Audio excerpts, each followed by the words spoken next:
নমস্কার, আমি দীপঙ্কর ঘোষ। এই রাজ্যের পুলিশ কোথাও অতি সক্রিয়, কোথাও অতি নিষ্ক্রিয়। আপনারা দেখেছেন যে আর্মি ট্রাক ইউটার্ন নিতে গিয়ে, যেখান থেকে ইউটার্ন নেওয়া যায় না সেখান থেকে ইউটার্ন নিতে গিয়ে একটা দুর্ঘটনা ঘটলেও ঘটতে পারো, সেটা ভাগ্যক্রমে সেই দুর্ঘটনা ঘটেনি।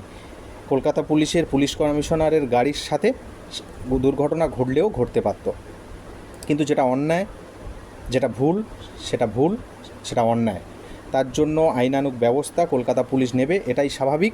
এই নিয়ে কোনো বক্তব্য কারোর থাকতে পারে না। কিন্তু অতি সক্রিয়তার সাথে সেই গাড়িটিকে আটক করা হয়, থানায় নিয়ে যাওয়া হয়, চালকের নামে কেস হয়, সিসিটিভি ফুটেজ পাবলিশ করা হয় এবং একজন আধিকারিক, পুলিশের বড় কর্তা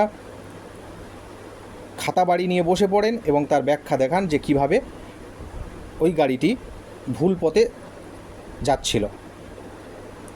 কিন্তু কি দুর্ভাগ্যের বিষয় দেখুন, যখন তৃণমূলের কোনো এমএলএ, এমপি বা নেতা যখন কোনো এরকম অন্যায় করে, তখন কিন্তু পুলিশ অতি নিষ্ক্রিয় হয়ে যায়। সেটা অনুব্রত মণ্ডলের ক্ষেত্রে আপনারা দেখেছেন।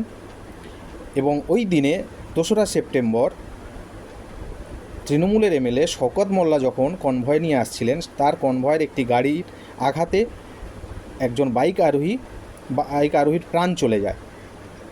তার সিসিটিভি ফুটেজ কিন্তু অতি সক্রিয়তার সঙ্গে এই পুলিশ করেনি।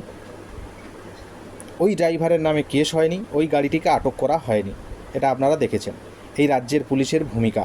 এবং দুর্ভাগ্যের বিষয় হলো, ওই গাড়িটির রেজিস্ট্রেশন প্রায় 1 বছর আগে বাতিল করা হয়েছে পরিবহন দপ্তর থেকে, কিন্তু সেই গাড়িটিকে ব্যবহার করা হচ্ছিল। তৃণমূলের এমএলএ যখন কোনো অন্যায় করে, তৃণমূলের নেতা নেত্রীরা যখন কোনো অন্যায় করে, তার কোনো শাস্তি হয় না। কিন্তু বিরোধী বা অন্য কেউ যখন কোনো অন্যায় করে বা ভুল করে, অতি সক্রিয়তার সঙ্গে এই পুলিশ সঙ্গে সঙ্গে অ্যাকশান নেয়। এটা আমাদের রাজ্যের পুলিশের ভূমিকা।